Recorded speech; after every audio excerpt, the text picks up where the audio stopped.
Good morning, everyone. I'm Natalie Morell and I'm from the Naughty Project Theatre Company, and I'm really pleased to be hosting GPLD's first live event. And we're asking, is the future rural? So over the next hour, I'm going to be hosting lots of different guests who've had a really big part to play in Great Place Lakes and Dales stories since they began in 2018. So today I'm going to be helping them showcase everything they've achieved over the last 3 years, but we'll also be looking forward to how communities can harness the nation's newfound love for space and creativity and become more sustainable for the future. So we know rural places such as the Lakes and Dales are absolutely amazing places to live. They have lots of space and we can be super creative. But we know that also, even though these are amazing places to live, for young creatives there can be lots of barriers, such as affordability or lack of creative opportunities. And that means that a lot of young people do, unfortunately, leave the area. However, recent national research has highlighted that up to 124,000 extra homes are going to be needed in rural England in the next decade because of the post-COVID demand. There's also been a huge increase in audiences visiting the Lakes and Dales in the national parks. In 2020, there's been 350% increase in 16 to 24-year-olds visiting the national parks compared to 2017, which is huge. So, Great Place Lakes and Dales, or GPLD, have been funded by the National Lottery and Arts Council England to be working on an amazing programme with young people, that's including ourselves at the Naughty Project, and they're using art, culture and heritage to address some of these issues. They're shaping places that provide creative work and housing opportunities for young people in the area. So, a few little bits of housekeeping from me. So first of all, just make sure your browser is full screen in your window. That means that you're going to be able to see everything super clearly. And don't worry if your internet is a little bit hazy this morning. Everything is getting recorded, so you'll be able to watch it after the event with transcription if you need it. We'd also love to hear from you and any questions that you'd like to pose during the session. So this is your opportunity to get involved. So we ask you to either open the Slido app or visit slido.com, or you can scan the QR code which is on your screen right now. Slido can be purchased from all your usual app stores. Once you've got it, you just enter the code #GPLDLive, and that's going to allow you to ask lots of questions throughout the session and I can pose them to our amazing guests. So that is enough of that. We're going to get straight into the session. So first up, it's Lindsay Hebden, and she's GPLD's Programme Manager and responsible for its strategic delivery and planning. Hi Lindsay. Hi Natalie. How are you? Not too bad, thank you. Good stuff. So let's go straight into the questions. So I know that it's been an amazing programme of work over the last 3 years. You've had so many amazing things happen. But what do you think the highlights are, but also the challenges that you faced over the last 3 years?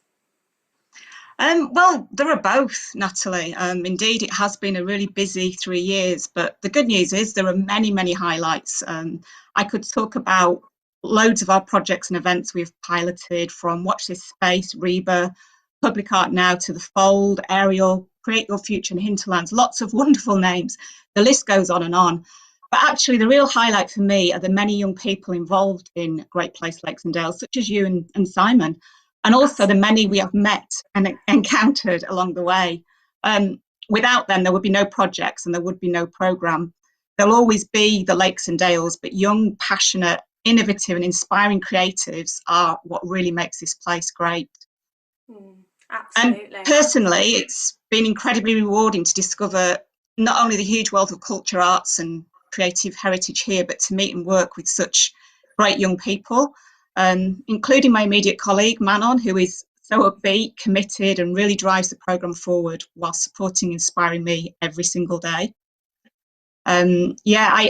I guess I continue to learn so much from all of our young creatives. Their attitude and tolerance, particularly in these difficult times, I think needs better acknowledgement.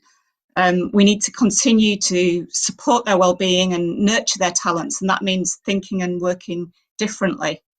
So, so I guess, Natalie, that's one of the challenges itself, supporting young people in a way that's meaningful. We've identified and responded to some of these needs, such as spaces for creating, living, working, and simply being, voices that are heard but also represented. And co-working has been a big thing for us, co-working and programming things together. And whilst I know we've provided platforms and mechanisms to help deliver these, the challenge that I'm talking about is to influence and ensure real changes are embraced and realised by everybody, by all stakeholders, not just ourselves. And we know full well this doesn't happen overnight. The time to address and make these changes, though, is now. We realised fairly early on in the programme the need to be patient, which I'm not great at, Natalie, but we We're all did, guilty of that. and nurture young people's creative ideas and their development, because the world is a different place and people are looking at the lakes and dales through new glasses, seeing new opportunities for living and working here. And we need to continue to encourage vibrant and intergenerational, is that phrase, but that phrase community is what I was talking about, was generations working together in those strong, vibrant communities. Challenges, and yeah, as I say, there's been lots. One that when we started, that was a big one for us, is obviously the geography. It's a vast area, right down from Skipton up to Grasmere. Absolutely. But the major hurdle of this, the travelling, in a way, has ironically been minimised as we adapt and we work digitally and differently. Yeah. I would obviously love to have been in a beautiful rural space. The sun's shining today, in the lakes or the dales, talking to everybody this morning. But the reality is, I'm in my bedroom and, dare I say, in the middle of a city. That's amazing. And I guess that allows you to access more people and get to know more people and more creatives through this platform that we've kind of all had thrust upon us in the last year. Absolutely, Natalie. I've met heaps. I mean, that's just been, from a personal perspective, it's been so rewarding. And it goes on and on. You'll meet one person one week, the next. But I've met so many people during the last 12 months and had so many insightful but really engaging conversations. And obviously they've all been digitally, but wonderful as well. But I can't wait to get to see you all and meet you all again in person. Yeah, I think we're all ready for that, definitely. So I've got to ask you, is the future rural? That's the big question Uh, of today. It is the $1 million question. Yeah, I was thinking about this last night. I really think it could be, Natalie, but I'm choosing my words carefully and saying could rather than is. The Yeah. opportunity, as we're going to explore this morning, will be explored here. It's here. The opportunity is here. We just need to make it happen. I'm somebody who grew up in the rural Dales in a small village and has spent most of my working life living in the centre of a city, and I now live and work in both. I think the notion of putting elements of the urban in the rural has and rightly continues to be explored. But I think now is the time to put rural lifestyles in the spotlight. Mm. I hear so many times references to young people as the next generation and the future. But the fact is, you're all here now. Young people are here now. And so I believe are our rural futures. That's amazing. Thank you so much, Lindsay, and congratulations on the most amazing programme that's been running for the last 3 years. And to you all as well. Thank you. Thanks, Natalie. Thank you. So, before we invite our next guest, we've got a short film to share with you, and it's 11 of our young creative champions, and they've captured what makes them creative during lockdown. So, here's a short edit.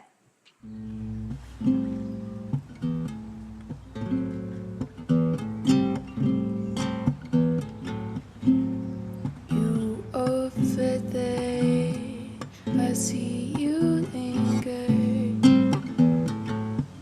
Are you over there? Do you like a singer? Oh, I don't know. Oh, I school with the flow. Then I say again to all my old friends,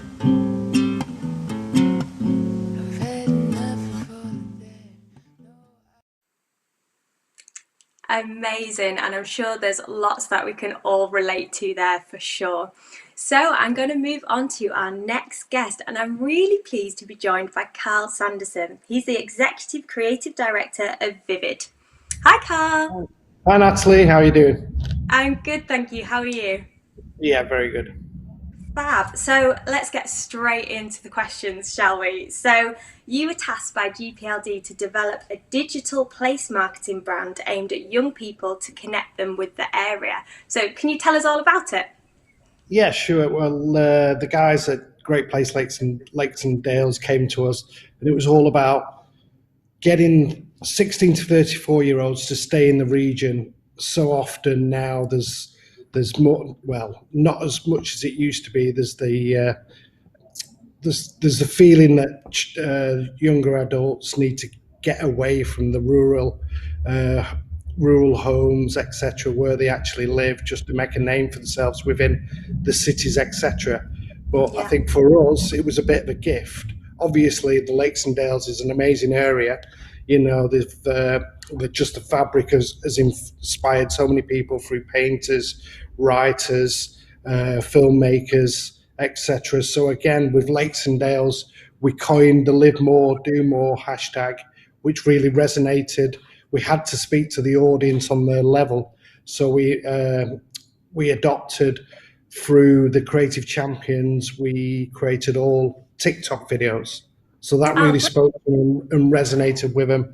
And it was all for us just trying to showcase through testimonials of the skills, the creativity that is inherent in the Lake District and the Yorkshire Dales. So it was a bit of a absolutely. given. It was very, we were very lucky with it, how the ideas just um, flew out for us. And again, we devised an online toolkit. Everything was digitized. You know, we had to speak on their level. We couldn't Yeah. preach in a different kind of way. So again, the perceptions were quashed. People could see just by their own the TikTok movies, etc., and all the creative collateral that we instigated and created, that there was such a place where people can actually live more and do more. And again, it's spreading the word wider and giving the impetus for the next generation of young adults to actually stay and really make a name for themselves in the area. Yeah, amazing. And I guess it's putting out there that there are so many amazing young creative people living in the Lakes and Dales. Yeah, to be honest with you, that's part of the job that I really love. I got to meet some amazing people, from paper makers, musicians, artists. There always has been a rich vein of creativity in the north, and especially in the beautiful surroundings of the Yorkshire Dales and the Lake District. But again, when you're meeting them at such a young age, from 16 through to 21, you know, it's almost self-inspiring you as well. You get much more of a kick out of it, and it really drove the passion for the project. It was, yeah, just an eye opener for me. Even though I knew people existed like this here, it was just almost poking a poke in the eye for the cities where people do think they need to go to actually further the career or start a business. Absolutely. That's amazing. So I've got to ask you, do you think that a rural future really can mean living more and doing more, especially in these kind of strange times that we find ourselves in? Yeah, I think on a personal level, I'm hopefully testament to a success story. I was a farmer's son. I moved down to London when I was 21, and 27 years ago moved back up. You know, kind of before, just as the digital age was kicking in. Now there's so many creative nomads. You don't Mm, have to live in a city. There's much more. I live on a beautiful farm. The inspiration is all around me. You do tend to get more time. You're not yeah, rushing. I'm still sat in an office here in Manchester, and after lockdown, after the first wave of COVID, mm, we had to work from home. And I'm kind of like the last person. I wanted that office environment, but we got used to it. I was fine discovering places on my doorstep that I never knew existed. And again, yeah, getting more time to actually be creative. So, yeah, now more than ever, I think people will realise that being at home and being inspiring, like there's so many entrepreneurs and cottage industries that have come out from this. So it's a bit of a blessing in disguise. Obviously, it's been tragic in many ways, but I think there's a real sense of creativity and a new heartbeat for the industry and culture within the Lakes and Dales and rural areas. So yeah, I'm all for it. And again, you don't have to pay the extortionate rates for officers. You don't have the commute. You know, Yeah. it's just such an eye opener. And I think people in the cities do tend to be more blinkered. I've worked in London, Manchester, Leeds, and Sheffield. And again, it's almost like breaking off the shackles where you do feel like you have to be there. But nowadays, everything's online. We do miss the kind of collaborative approach, but you can still do that within the areas of rural areas. Yeah, absolutely. And it's looking for those silver linings, isn't it, in the last year? You know, they're definitely there. We've just got to look for them. Yeah, and I think Great. that's yeah. Oh, thank you so much, Carl. It's been amazing chatting to you. So we're going to move on. So we're going to introduce our next video now.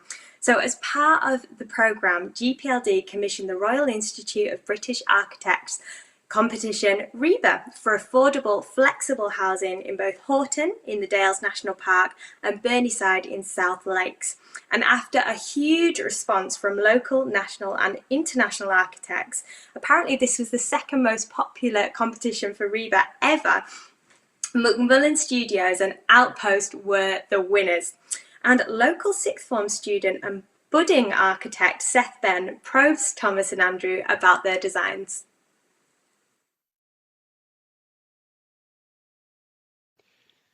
Hello, my name is Seth Ben and I'm here with Andrew from Macmillan Studio and Tom from Outpost. Today I'm interviewing them over their winning designs for the Great Place Lakes and Dales RIBA competition for affordable housing in the Great Place Lakes and Dales area. Andrew was the winner for the Horton and Ribblesdale site and Outpost were the winners for the Burneside site. So what was your motivation in entering this competition for affordable housing in rural areas for younger people? And what design approach did you take in designing your winning entries?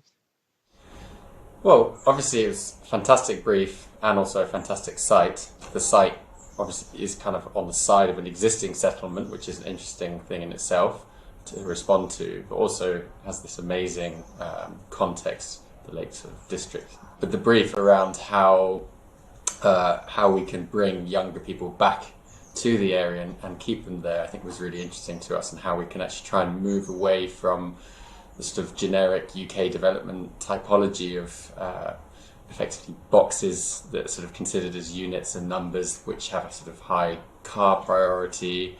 And really, I think we're really interested in how you can create genuine communities that bring people together and allow different types of activities to take place, not just, owning a house. Yeah, I think Tom's absolutely right. We really share a passion for what is a very interesting design brief. And that brief's interesting because it's tackling what is quite an overlooked design area, which is rural areas, where there's a lot of attention on our cities and young people in our cities. But actually, what about rural areas and how we might rejuvenate these communities and give them a new injection of life for generations to come.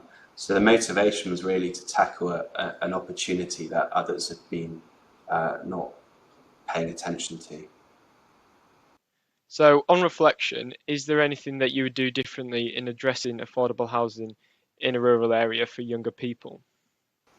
I think for our scheme, obviously these competitions are quite short and fast paced, so we have to make some assumptions on things, and I think upon reflection, probably taking the time to actually go and visit the site and the area more often, and to try to get under the skin of the local community. And I think that would have probably tuned our design more specifically to the local area. But that's something that obviously we can now incorporate into our work going forward.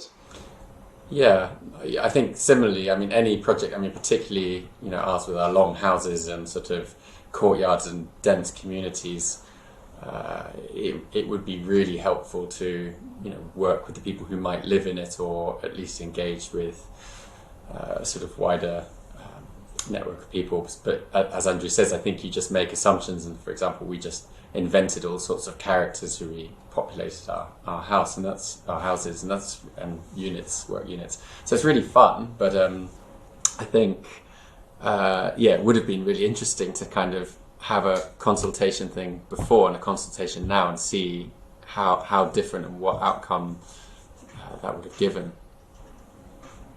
Young people deserve great places to live, and great places to live isn't just about the home that you live in. It's a wider challenge than that. And so what's happened over the last year, particularly for me, particularly for people that are working in my studio, is that we all value our outdoor space more than ever.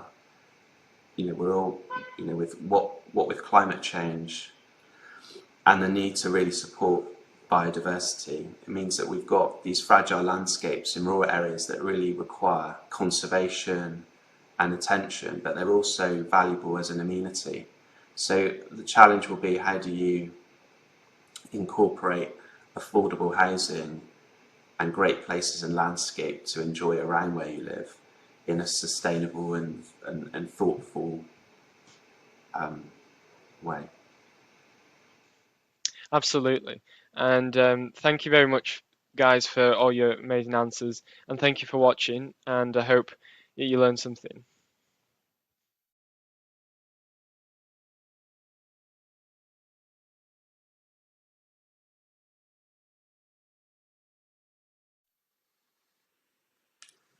That was absolutely amazing, and well done, Seth, on such a great interview. That was brilliant.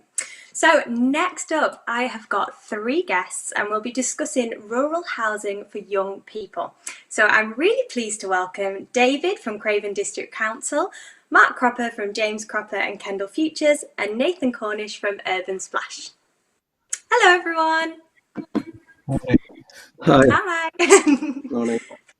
Great, so we've got loads to get through, so I'm going to just dive straight into it. So I'm going to start off with you, David, if that's all right. So what are the key challenges facing the development of affordable housing in this area? Big question. I think primarily comes down to costs.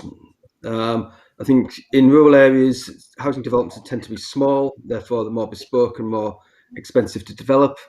There's a lack of competition between builders that you'd get in a rural area, but also the actual expectations of design standards. So we want them to be indistinguishable from other houses as well. So they've got to be of good design, good quality build, and that adds costs.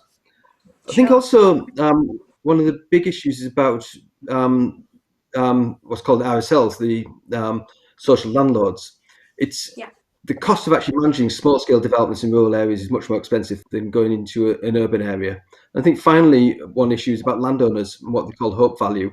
They always hope that they're going to get more money for market housing, and so they will not allow their housing to come forward.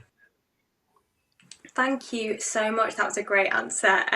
So I'm going to come to Mark next, if that's okay. So what specific tools do landowners and developers need to meet the demand for rural housing to ensure that it is affordable? Well, I think the most important thing I think we're really lacking in, I'm based in Kendal and around Kendal, and there's a massive issue in this part of Cumbria with affordability, but there's actually an even bigger issue actually with housing mix.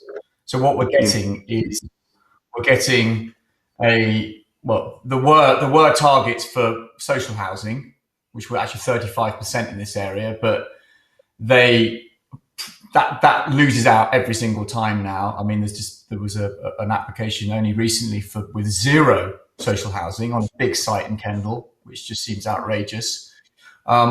But frankly, housing developers up here are doing the social bit to an absolute minimum, and then everything else is open market. And open market up here starts at about 325, 350,000 pounds.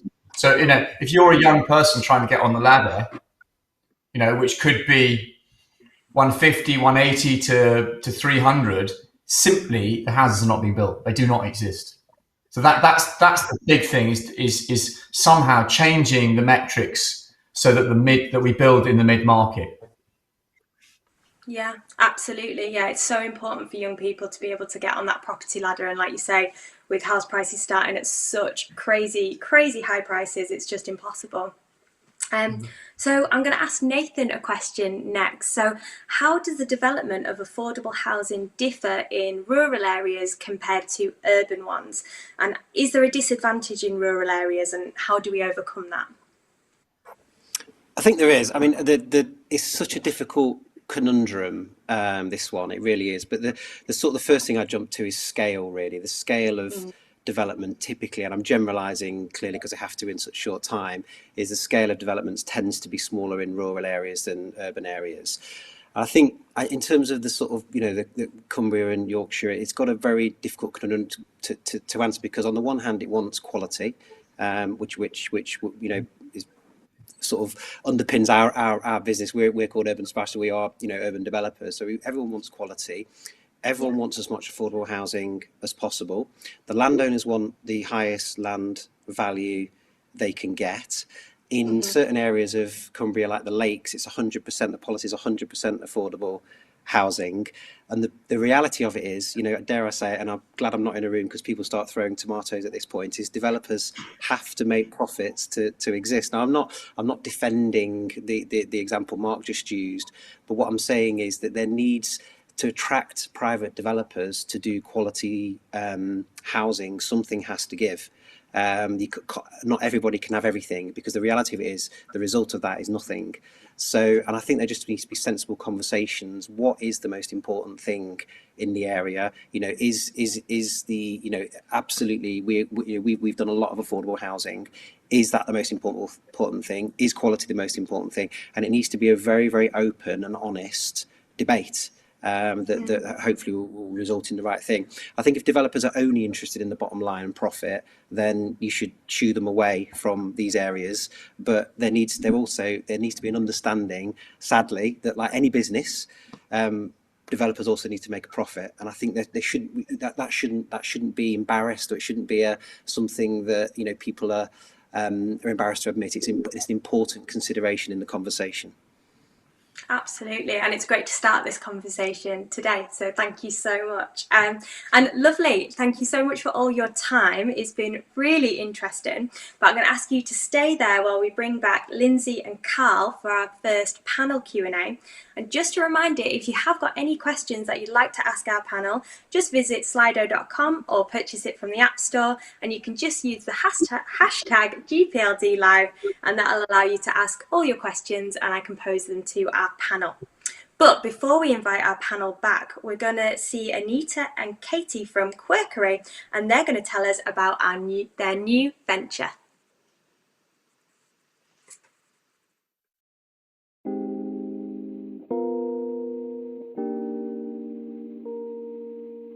Hello, my name is Katie Burks. And I'm Anita Birch, and we're at Quirkery Co-working Space in Skipton. So Quirkery is a quirky co-working space. It's the first co-working space in Skipton, and it's in a quirky old building, which is what we fell in love with. So a co-working space is somewhere that lots of different people can come and work for either a few hours or a day or a month or even a year.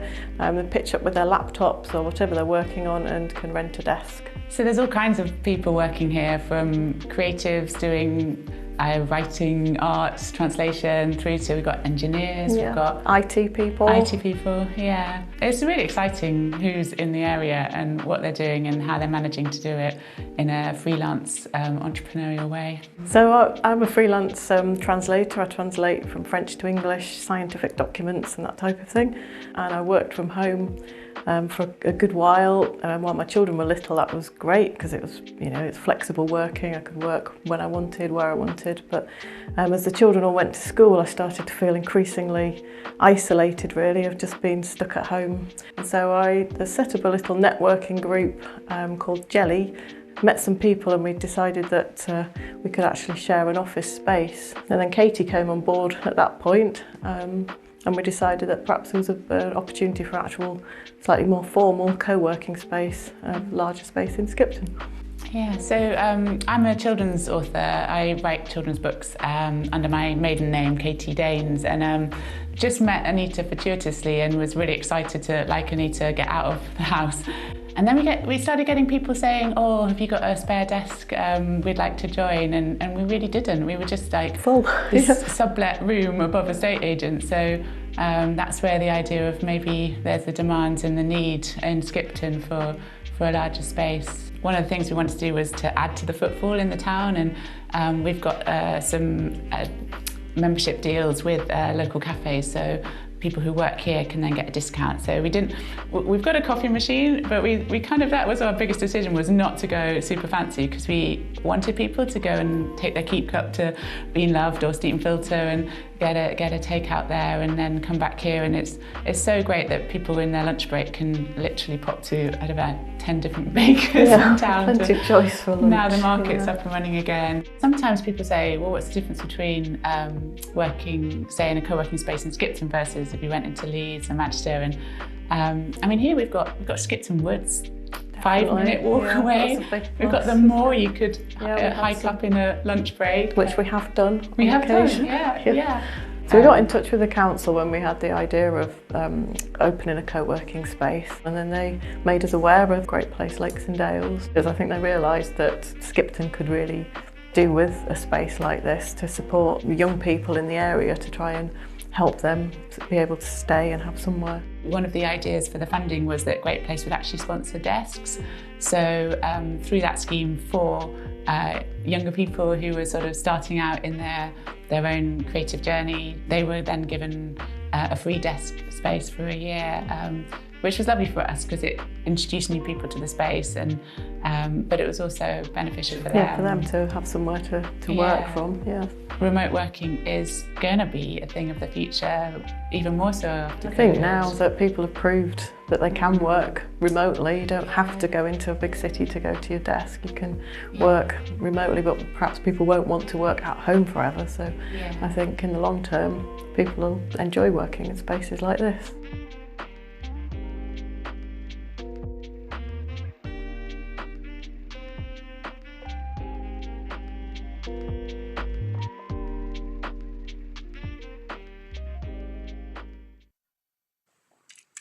Great, that was such a brilliant video. Thank you so much, ladies. So, as you can see, I've been joined by all our panel members from the first half of today's session. So we've got lots of amazing questions coming in on Slido, so I'm going to put some of these to you now. So we've got a question that's come in from Richard, and he's asked, how can you incorporate local materials into development in rural areas cost effectively?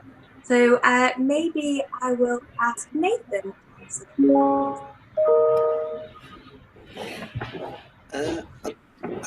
We've not done many rural developments just yet, so I'm not entirely sure I'll answer that one particularly coherently, actually. But I mean, clearly, working with local suppliers is a really important facet of any developer, and you know, the council with any planning consent can insist that local suppliers are being used. I think that's an important consideration, as for things like apprenticeships, etc. So I think it's down to the negotiations between the planning authority, relevant planning authority, and the developer. I think that's an important part. Great, absolutely. This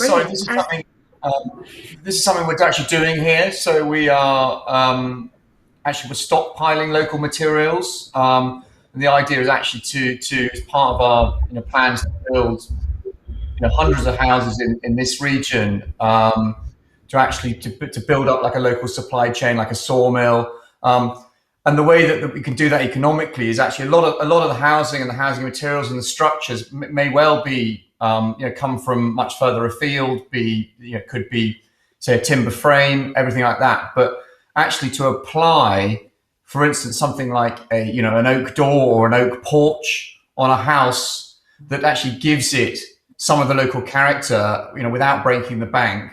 And if you actually look around at all local housing, vernacular housing for hundreds of years, it's very often the simplest and lowest cost of details that actually give it some uniqueness to the place. And I think there is definitely a lot of scope in this area. We've got stone, we've got timber to do more of that without breaking the bank. Amazing, thank you so much. We've had a really great question in here. It says, younger people can tend to be reluctant or unsure of how to get involved in consultation around development. Does the panel have any tips on changing this? Yeah, I think the key thing is probably to get involved earlier, and I think it's for local authorities, planning authorities in particular, to be active in it and not be sort of passive or do things half-hearted. And I think going as far, certainly with the new local plans, if it comes off, to look at co-design of schemes in terms of what's actually suitable for young people, what meets their needs, and particularly their changing needs as their requirements change rapidly. So yes, I think there's an onus on there, and I think it goes beyond sort of the traditional or even sort of the social media type aspects. I think it is an active participation seeking from both sides. Great. Absolutely, David. Sorry, Natalie. Yeah, I agree. I agree with that. I think it's a type of consultation as well, and from our experience, we're about creativity, but that creative engagement and consultation, but consulting with young people in a way they need, and doing it in a more informal way. A lot of these reports and surveys and things that are hard. Yes, we can access them digitally, but some of them they take a lot of time. They're really hard to navigate for all of us. They're not. We need to make it more fun and really. When I talk about that, voices is actually having young people's input. So I'm being stereotypical here, but getting down to the local fish and chip shop or going places and talking face to face digitally, whatever we can do, just mix it up a little bit.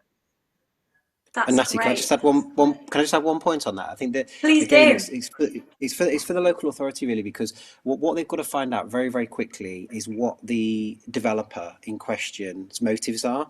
A lot of developers, sadly, and I wouldn't put us in this category, but I would say that, wouldn't I? But a lot of developers see consultation as a hassle, and they just want to get through it as quickly as possible. They use a PR company to do it, and they're not interested, and genuinely not interested. What we do, and I would say this, but we have to front it. And if a developer will not front it and be part of that consultation and meet people locally as part of their planning application and do it individually and themselves, then you can sniff out straight away what their motives are in my eyes. So any developer that puts a PR company to do consultation, for me, should be red carded.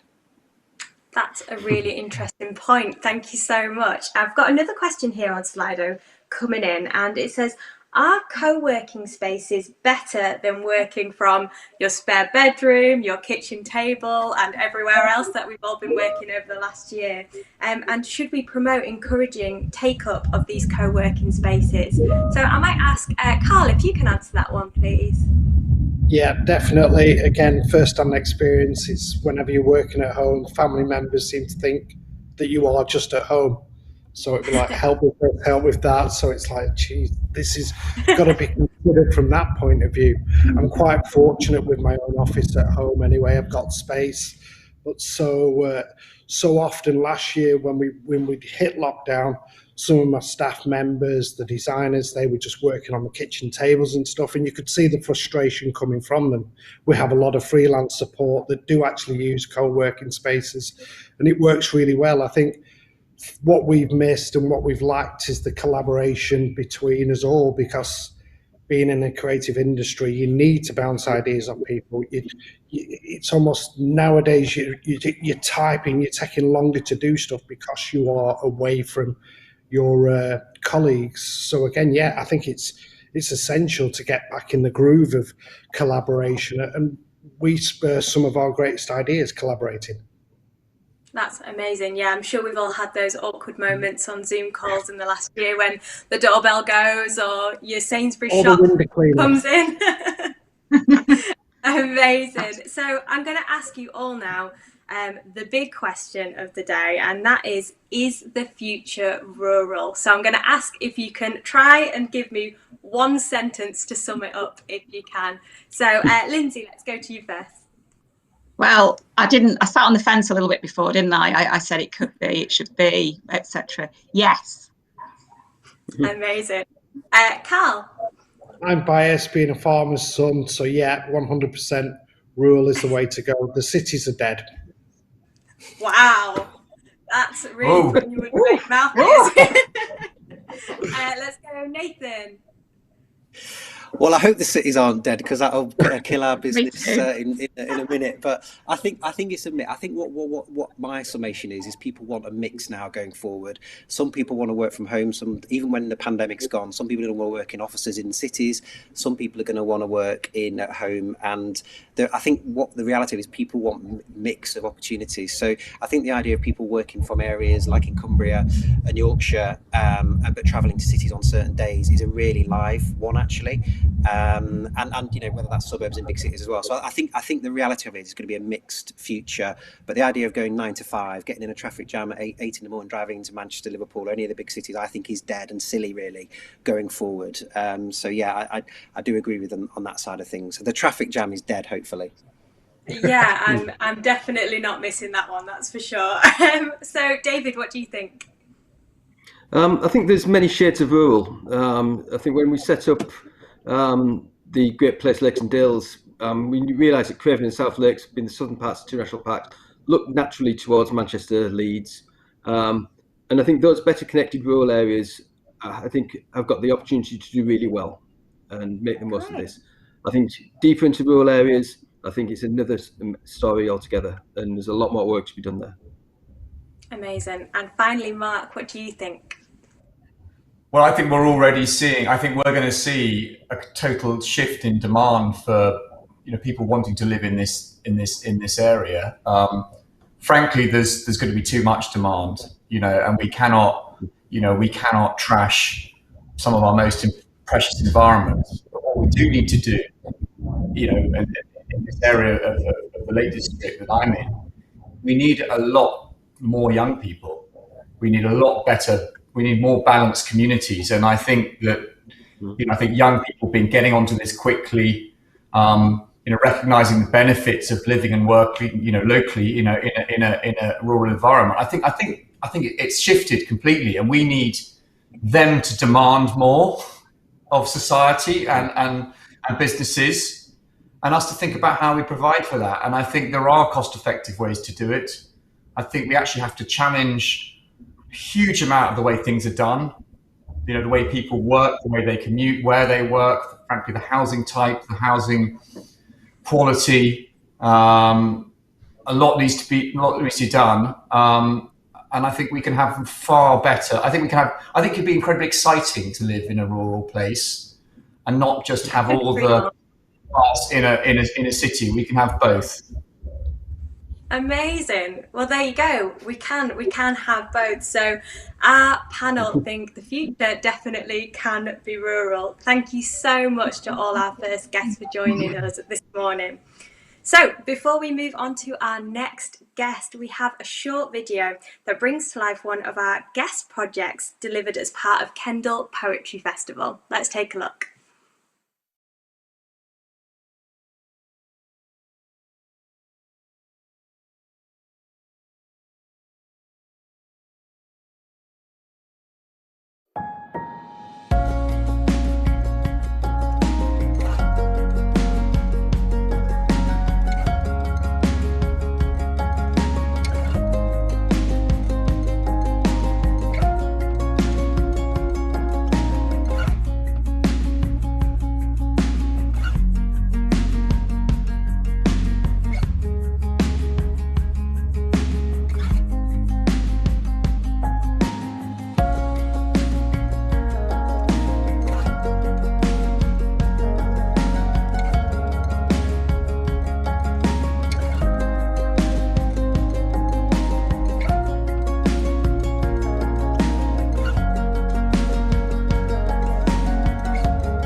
So there we go. I'd like to have a big welcome for our second panellist. It's poet Melissa, who you've just seen in the film, actor and filmmaker Clem, and Steph from Yorkshire Dales Guides. And I believe, Steph, that you've done a 125k fell run this weekend, so you must be absolutely exhausted.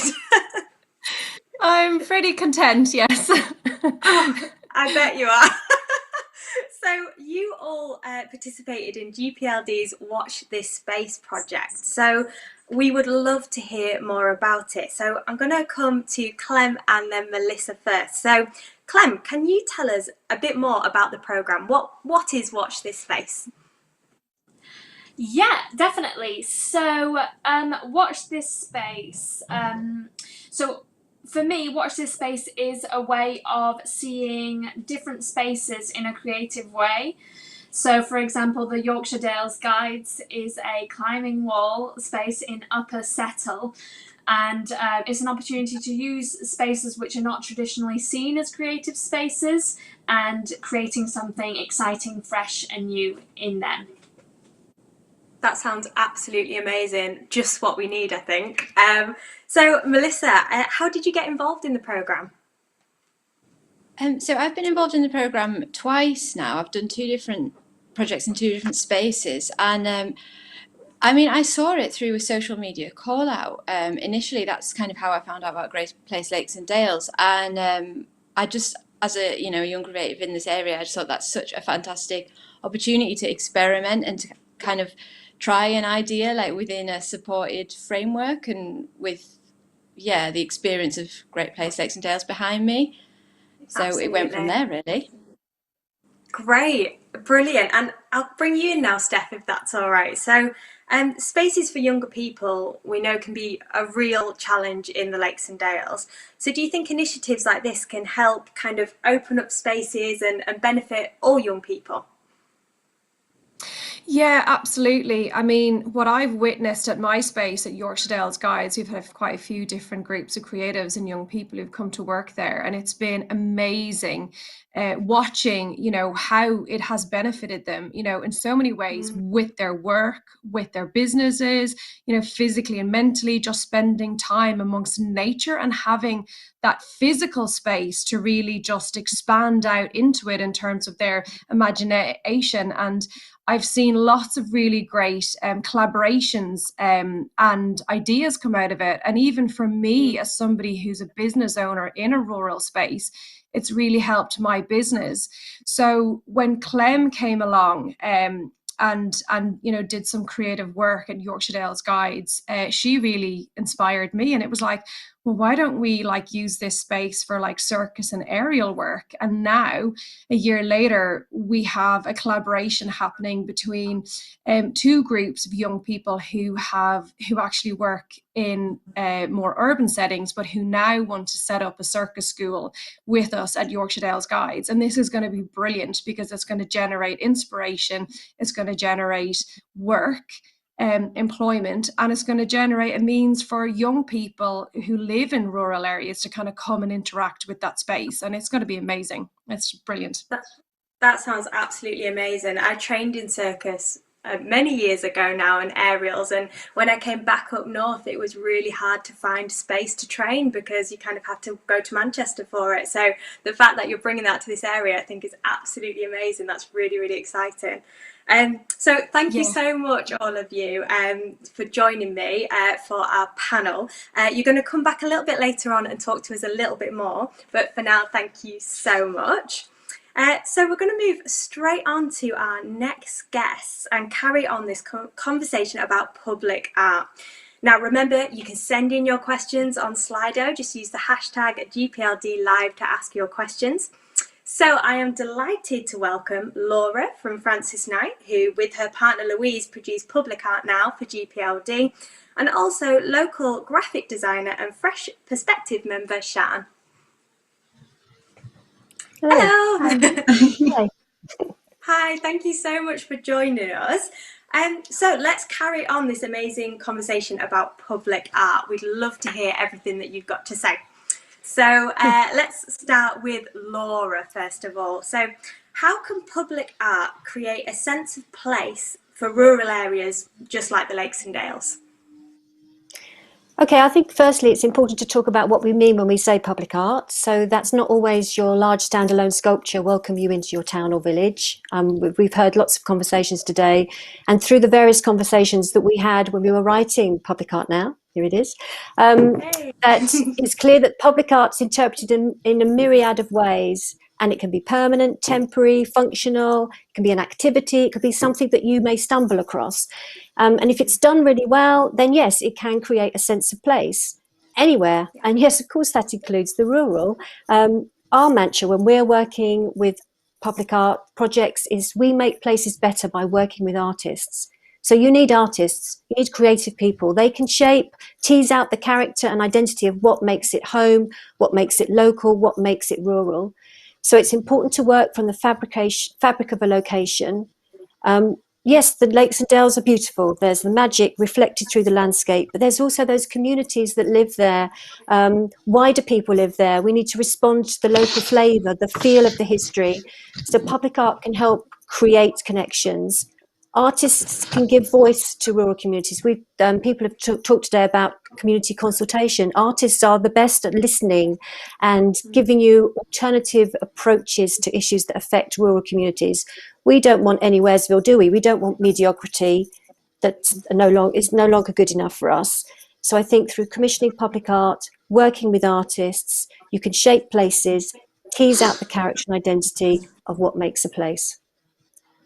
That was an amazing answer. Thanks so much, Laura. So I'm going to come to Shan for our next question.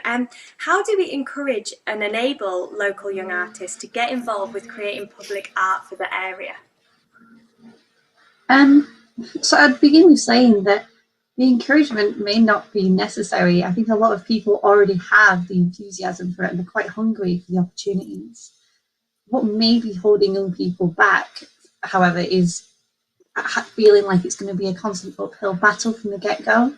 So you want to, if you're looking to, get young people involved, you want to make sure that they're feeling valued. So you could do that by starting to look at what it is that they do, whether that be graphic design, whether that be statues, or whether that just be like large-scale murals. You want to take advantage of their skill set and embed that into the project rather than saying, this is what we can do for you. It's more what they can bring to the project. So it's really about making them feel valued and giving them some ownership over it. And lastly, just make sure that it's paid for. Like, no matter how good the job is, nobody wants to work for free. Absolutely. Yeah, no, definitely no young artist working for free. Totally agree with that. So Laura, another question for you. Can campaigns such as Public Art Now really influence the growth of public art, and so it can benefit everyone?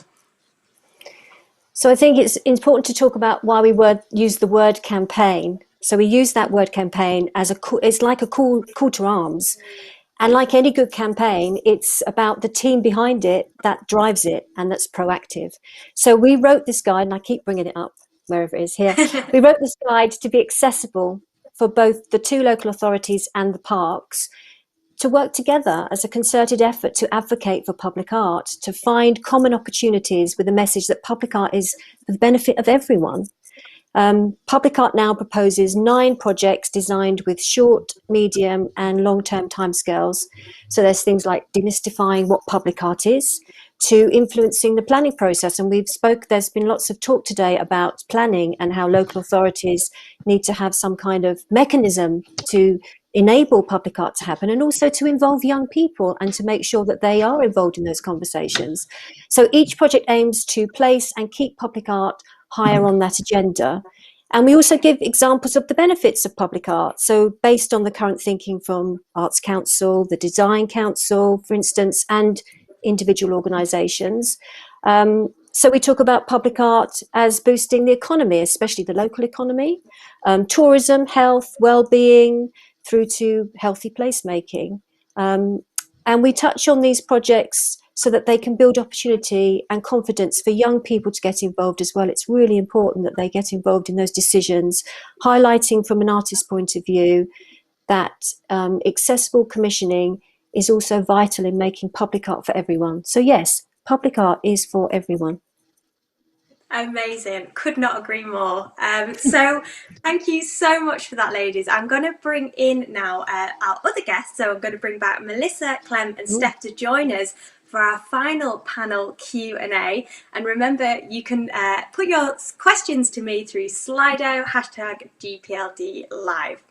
So we have got lots of questions coming in, which is absolutely brilliant. So do you think art and public art is important for the well-being of people in the area?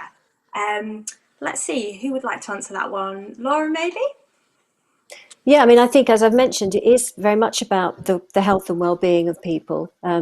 Public art, as we've talked about, it gets people involved, and it should be open and accessible. It's about making you feel good. It's about moments of joy. Public art's about joy and stumbling across things and being part of something and feeling that you're part of a community. And I think artists working in those areas do that. So yes, yeah, it's important. Amazing. And Shan, I'll ask you to answer this one if that's okay.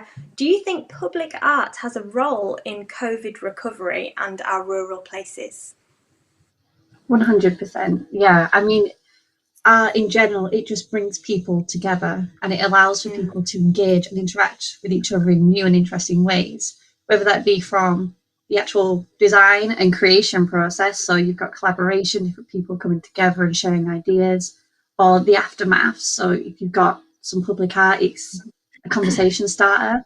It's literally and directly bringing people into the same space, whether that just be for a photo op for friends to put on Instagram or whatever, or it can be more of an interactive design where you've got your QR codes and you can make it digital. There's so many different things that you can do, and I think a huge thing that COVID's done is kind of discourage people from meeting and finding new ways to do so safely. And I think art's a really great way to do that. You can appreciate from a distance as well as up close. Absolutely. That's a great answer. Thanks so much. So I've got a question here and it says, I'd love to hear from Clem and Melissa about what they get from working in rural places and whether they have a dream space they'd like to work in. Wow, that's a great question. So let's, Clem, what do you think first? What do I get from rural places? I get quite inspired by rural places, not necessarily in a traditional way. I think I look at them and see a lot of characters. So, people that you come across as an actor and a writer, I have met some very individual, istic people, which I get a lot of comedy and pathos from, which I like to put in my work. And actually, thanks to Steph, one of my kind of bucket list places to film would be underground in a cave, because Steph took us in November 2019 when I first did Watch This Space.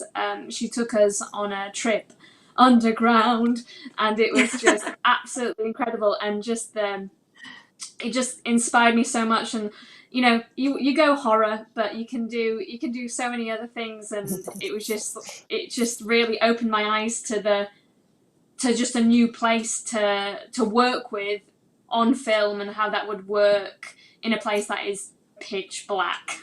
So yeah, that's amazing. That is absolutely amazing. What a different place to do a creative project in. And Melissa, what about you? Do you have a dream space that you'd love to work in?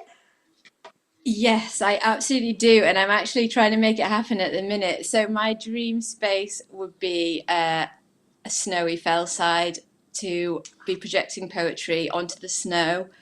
And through the Watch This Space project that I did, I'm actually working with Kendal Poetry Festival, and we're trying our absolute hardest to make it happen. But it's working with other people outside and kind of like drawing on the immediate feeling of being in the fells to write. It's beautiful. That's my dream. That's amazing. That sounds beautiful. If you ever do that, please let me know so I can come and watch. So I've got one here. Do the panel feel that Watch This Space will provide a platform for young creatives to go into or create new performance spaces in the area? Steph, do you want to answer that one? Yeah, I mean, I'll go back actually. I'll kind of bring that back to, Clem's example of caving. I mean, I think it will, and I think what it might actually do is maybe not so much new, but bring us back to the roots of things. Because I think we think of caves, for example, as this really foreign, different place, but actually caves are the birthplace of art, because when we think about the first place that we've seen art expressed, it's hands on the wall, in like a cave. And so I think actually going forward, especially with climate change and bringing artists and creative people who are such amazing communicators back into these rural spaces, giving them a means to reconnect with nature again actually will probably be a brilliant way to bring everybody's awareness, and getting them thinking a bit differently about how we're going to move forward in a new world, with all these new challenges. So yeah, I think it's going to be new and old and everything else in between. Absolutely amazing. So I'm going to ask the big question of the day now. Is the future rural? So see if you can give me one sentence. Is the future rural? Let's go around and see. Sian, let's go to you first. Well, my immediate thought is yes, because who doesn't want to go from working on screens all day to walking 5 steps out the door and meeting with a cow? I mean, it's great, isn't it? Yeah, it absolutely is. Laura, what do you think? I think it's about choice. So I think yes, it is rural, but I think also it's local, and it's your local could be urban. For me, it's urban, but yes, I do love the rural. So yes, I think it's about choice. Amazing. Melissa? So I agree with that. I don't know if it is or not, but I think the fact that we're having the conversation shows the progress that's been had. I think there's a thirst for voices and for creatives who have kind of the human and the natural connection that's sort of everyday life in rural areas. Great. Clem? Oh, I'm really stressed about this question.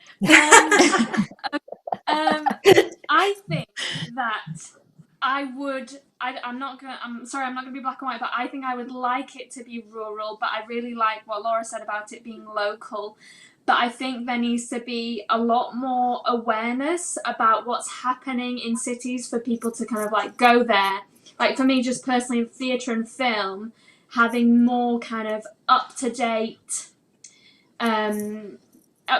theatre and up-to-date conversations around what's happening in bigger places like Manchester and London, and really thinking whether we are catering to those, to that want for those kind of new things, and bringing them within our rural spaces. Amazing. Thank you. And finally, Steph, what do you think? The first thing that comes to my mind is that art is beauty, and rural spaces are full of nature. And so, yeah, beauty, absolutely. 100%. Well, thank you so much to our final panel.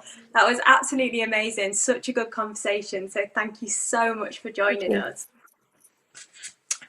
Okay then, so all that leaves me to say is thank you to all our amazing guests for joining us today.